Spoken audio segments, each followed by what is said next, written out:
Naseer sir മനസ്സ് വിഷമിച്ചാൽ മരിച്ചെന്ന് പറഞ്ഞു. പ്രിയപ്പെട്ട ടെനിട്ടോ, താങ്കൾ എന്നെ ഹലോ ഗായ്സ്, ദിസ് ഇസ് ജയ്. എൻ്റെ ഒരു പുതിയ വീഡിയോയിലേക്ക് നിങ്ങൾക്ക് സ്വാഗതം. എൻ്റെ വീഡിയോ ആദ്യമായിട്ടാണ് കാണുന്നതെങ്കിൽ കയറി ചാനൽ ഒന്ന് സബ്സ്ക്രൈബ് ചെയ്യാൻ മറക്കല്ലേ. ഞാൻ മനസ്സിലാക്കിയെടുത്തോളം എൻ്റെ വീഡിയോ കാണുന്നതിൽ ഒരു 50% പേരും എൻ്റെ ചാനൽ സബ്സ്ക്രൈബ് ചെയ്യാൻ വേണ്ടി മറന്നു പോകുന്നുണ്ട്.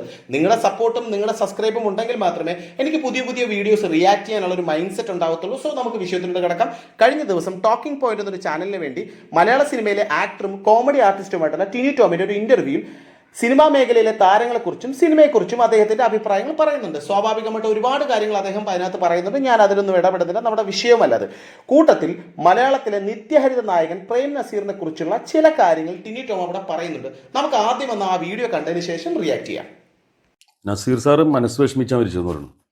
കാരണം അദ്ദേഹത്തിന്റെ സ്റ്റാർഡം പോയിട്ട് എല്ലാ ദിവസവും കാലത്ത് മേക്കപ്പ് ഇട്ട് ഇറങ്ങുമെന്ന് പറയണത്. കാരണം സിനിമയില്ല.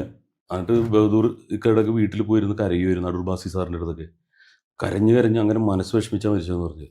എൻ്റെ പൊന്ന് ടിനി ടോമേ, താങ്കൾ ഊളത്തരം പറയുന്ന കാര്യത്തിൽ ഉസ്താദാണെന്ന് ഞാൻ കേട്ടിട്ടുണ്ട്. പക്ഷേ ഈ പറഞ്ഞത് ഒന്നൊന്നര ഊളത്തരമായിപ്പോയി.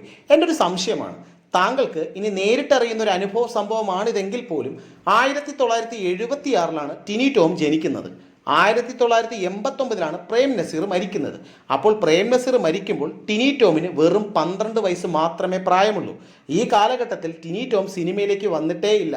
1995 മിമിക്സ് ആക്ഷൻ 500 എന്ന സിനിമയിൽ ചെറിയൊരു റോൾ അവതരിപ്പിച്ചുകൊണ്ടാണ് ടിനി ടോം സിനിമയിലേക്ക് കടന്നു വരുന്നത്. അങ്ങനെയെങ്കിൽ 1989 മരണപ്പെട്ട പ്രേം നസീറിന്റെ ലൈഫ് സ്റ്റൈലിനെ കുറിച്ചോ സിനിമാ ജീവിതത്തെക്കുറിച്ചോ ടിനി ടോമിന് എങ്ങനെ അറിയാൻ സാധിക്കും? ഇന്നത്തെ കാലഘട്ടം പോലെ സോഷ്യൽ മീഡിയ എന്നത് എന്താണെന്ന് പോലും അറിയാത്തൊരു കാലഘട്ടത്തിലാണ് ഈ സംഭവം നടക്കുന്നതെന്നും കൂടെ നിങ്ങൾ ചിന്തിക്കണം. ആരെങ്കിലും എവിടെയെങ്കിലും പറയുന്ന പൊട്ടത്തരം കേട്ടിട്ട് പ്രേം നസീർ എന്നൊരു മഹാനടനെ കുറിച്ച് പബ്ലിക് പ്ലാറ്റ്ഫോമിൽ വന്നിരുന്ന് ഇങ്ങനെ പറയാൻ താൻ എന്ത് ദുരന്തമാണോ? എടോ, തനിക്ക് പ്രേം നസീറിനെ കുറിച്ച് എന്തറിയാം? ഇന്ത്യൻ സിനിമയിൽ ഒരു നായകനും നേടാൻ പറ്റാത്ത ഒരുപാട് നേട്ടങ്ങൾ കൈവരിച്ച വ്യക്തിയാണ് അദ്ദേഹം. പ്രേം നസീറിന്റെ പേരിൽ 2ഓളം വേൾഡ് ഗിന്നസ് റെക്കോർഡുകളുണ്ട്. 1, നായകനായി 725ഓളം സിനിമകളിൽ അഭിനയിച്ചതിന്. 2, ഒരേ നായികയ്ക്കൊപ്പം നമ്മുടെ ഷീലാമ്മയ്ക്കൊപ്പം 130ഓളം സിനിമകളിൽ നായകനായി അഭിനയിച്ചതിന്. മറ്റ് റെക്കോർഡുകൾ എന്നത് 80ഓളം നായികമാരോടൊപ്പം അഭിനയിച്ച നടൻ. 1979 മാത്രം ഒരു വർഷം 39ഓളം സിനിമകളിൽ അഭിനയിച്ച നടൻ. ഇനിയുമുണ്ട് അദ്ദേഹത്തിനോടൊപ്പം പറയാൻ ഒരുപാട് റെക്കോർഡുകൾ.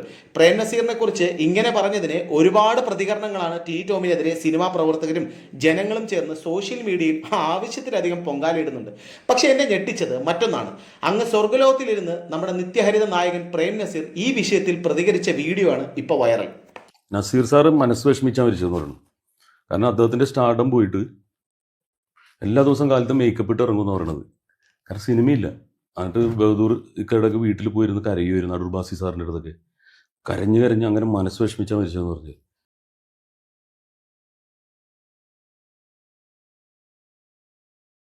പ്രിയപ്പെട്ട ടെനിട്ടോ, താങ്കൾ എന്നെ കുറിച്ച് സംസാരിച്ച വീഡിയോ ഞാൻ കണ്ടു. നോക്കൂ അസേ, നമ്മൾ മറ്റൊരാളെ കുറിച്ച് ചാനലിലും മറ്റും സംസാരിക്കുമ്പോൾ സത്യമാണോ എന്ന് പൂർണ്ണമായി ബോധ്യമുള്ള കാര്യങ്ങൾ മാത്രം പറയുക എന്നതാണ് ശരി. നമുക്കറിയില്ല സത്യമെന്ത് അസത്യമെന്ത് എന്ന് നമ്മൾ നേരിട്ട് കാണുകയോ കേൾക്കുകയോ ചെയ്തിട്ടില്ലാത്ത ഒരു കാര്യമല്ലേ. അത് പരമാവധി ഒഴിവാക്കുന്നതാണ് നല്ലത്. Thank you. നിങ്ങളുടെ സ്വന്തം പ്രേംനസീർ. ഇത് നമ്മളുടെ AI കാലഘട്ടമല്ലേ, അതായത് ആർട്ടിഫിഷ്യൽ ഇന്റലിജൻസിന്റെ കാലഘട്ടമല്ലേ. സോ പലതും കാണേണ്ടി വരും. എന്ത് തന്നെ ആയാലും പ്രേം നസീറിന്റെ AI വീഡിയോ പൊളിച്ചു. ടിനി ടോം, എനിക്ക് താങ്കളോട് പറയാനുള്ളത്, പ്രേം നസീറിന്റെ അവസാന കാലഘട്ടത്തിൽ അദ്ദേഹത്തിന് സിനിമകളൊന്നും ഇല്ല എന്ന് താങ്കൾ പറയുമ്പോഴും 1989 അദ്ദേഹം മരിക്കുമ്പോൾ 1990 റിലീസ് ചെയ്ത കടത്തനാടൻ അമ്പാടി എന്ന സിനിമയിൽ വരെ അദ്ദേഹം അഭിനയിച്ചിട്ടുണ്ടായിരുന്നു. സത്യത്തിൽ സിനിമകളിൽ അഭിനയിക്കാൻ സമയം തികയാത്ത മനുഷ്യനായിരുന്നു പ്രേം നസീർ. എനിക്ക് തോന്നുന്നത് കുറച്ച് നാളുകളായി നമ്മുടെ ടിനി ടോം എന്ന് പറയുന്ന ഊളയുടെ ന്യൂസുകളൊന്നും ഒരിടത്തും കേൾക്കാനില്ല.